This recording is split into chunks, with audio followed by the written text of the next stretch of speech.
Hello mommies, dear mommies, मेरा बच्चा new born है और उसकी छाती से खर खर की आवाज़ आ रही है क्योंकि अब विंटर स्टार्ट हो गई है और ये प्रॉब्लम आपके साथ बनी रहने वाली है। तो आपको कुछ नहीं करना आपके घर में, क्योंकि न्यू बॉर्न के साथ हम बहुत सारी मेडिसिन अप्लाई नहीं कर सकते हैं।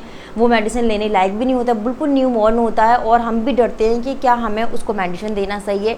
तो बेसिक चीज़ें जो कि आपको कंप्लीट विंटर अपने बच्चे के साथ रखनी है वो क्या है कि आप अपने बच्चे की जो चेस्ट है वो अच्छे से गर्म बनियान उनको वार्मर पहना के रखें। हमेशा जब रात में आपका बच्चा सो रहा होता है तो आप देसी घी या फिर जो घर में डालडा होता है, डालडा घी, वो आप अपने बच्चे के चेस्ट पर कम से कम 2-3 मिनट्स अच्छे से उसकी घिसाई करें, अच्छे से उसको रब करें। घिसाई का मतलब ये नहीं कि तेज़ी से रगड़ दें, ऐसा नहीं करना है। सिंपली आपको उसको अप्लाई करना है, एक अच्छा सा वार्मर पहना दें। और अगर आपको लग रहा है खर खर की आवाज़ आ रही है तो आप हल्के गर्म कपड़े से बच्चे की सिकाई भी कर सकते हैं। आप देसी घी में जायफल को घिसकर उसका पेस्ट भी लगा सकते हैं, वो भी बहुत फ़ायदा करेगा।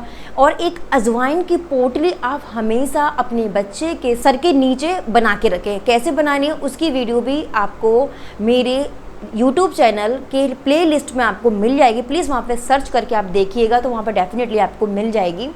तो वो अजवाइन की पोटली, उसमें आप अजवाइन लीजिए, थोड़ा सा लहसुन ले लीजिए, उसको आप हल्के से भूनिए, उसकी पोटली बनाकर बच्चे की आप छाती पर भी उससे सिकाई कर सकती है, उसके सराने रख दीजिए, जिससे कि बच्चे की अगर नोज़ ब्लॉक हो गई वो भी खुली रहेगी और बच्चे को जो खर खर की आवाज़ आ रही है उसकी चेस्ट से, उसमें बहुत आराम मिलेगा। उसकी पीठ पर, उसकी चेस्ट पर आप ये अप्लाई करिए, बहुत बहुत आराम मिलेगा और डेली आप करते रहिए तो आपके बच्चे को ये प्रॉब्लम बिल्कुल भी नहीं होने वाली है।